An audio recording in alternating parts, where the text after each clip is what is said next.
5 years ago today, the world's most wanted terrorist, Osama Bin Laden, was killed during a raid in Abbottabad, Pakistan, after nearly a decade-long manhunt. One America's Chris Pocock has more on that event. Few moments remain as ingrained in the minds of Americans as these, when two planes, hijacked by Muslim terrorists, crashed into the Twin Towers, the Pentagon, and a field in rural Pennsylvania. The attacks took the lives of nearly 3,000 Americans and injured nearly 6,000 others.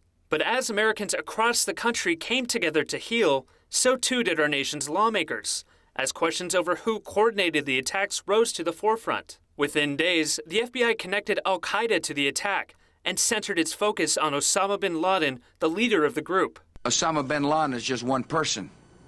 He is representative of networks of people who absolutely have made their cause to defeat the freedoms that we understand, and we will not allow him to do so.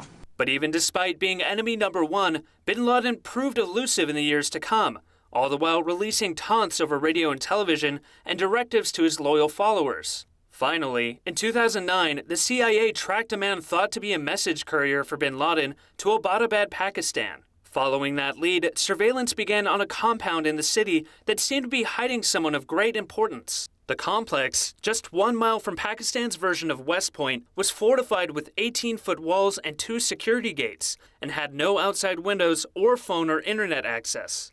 Residents there, which included the courier and his family, kept to themselves, even choosing to burn their trash rather than have it collected. Those clues, plus the lack of apparent income or work done by the registered owners, led intelligence officials to believe Bin Laden was living at the compound. From there, Special Ops forces began to secretly train in a life-size replica of the compound. Despite reservations from Vice President Joe Biden and Defense Secretary Robert Gates, President Obama gave the final approval of the raid on May 1, 2011. After the discussions with the principals, it was clear to me that this was going to be our best chance to get Bin Laden, that if, in fact, we did not take the action, that he might slip away and might be years before he resurfaced. Just hours later, President Obama, Vice President Joe Biden, and several top officials watched from the Situation Room of the White House. Meanwhile, in Pakistan, 2 Black Hawk helicopters carrying members of SEAL Team 6 made their way into the compound shortly after 1 a.m. local time. While flying over the compound, one of the aircraft stalled. Those Special Ops forces were able to safely exit and proceed with the mission. In just 9 minutes, the team fought its way through all 3 stories of the compound, finally encountering Bin Laden on the 3rd story, where the Al-Qaeda leader was killed by a gunshot wound just above his left eye. 4 others were also killed, including one of Bin Laden's sons.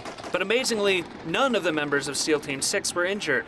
The team spent the next half an hour gathering intel, collecting Bin Laden's body, and destroying the crashed helicopter, leaving the compound just 40 minutes after the beginning of the raid. Less than a day later, President Obama informed the American public, delivering this address 5 years ago, on May 2nd, 2011. Good evening. Tonight, I can report to the American people and to the world that the United States has conducted an operation that killed Osama bin Laden, the leader of Al-Qaeda. Chris Pocock, One America News.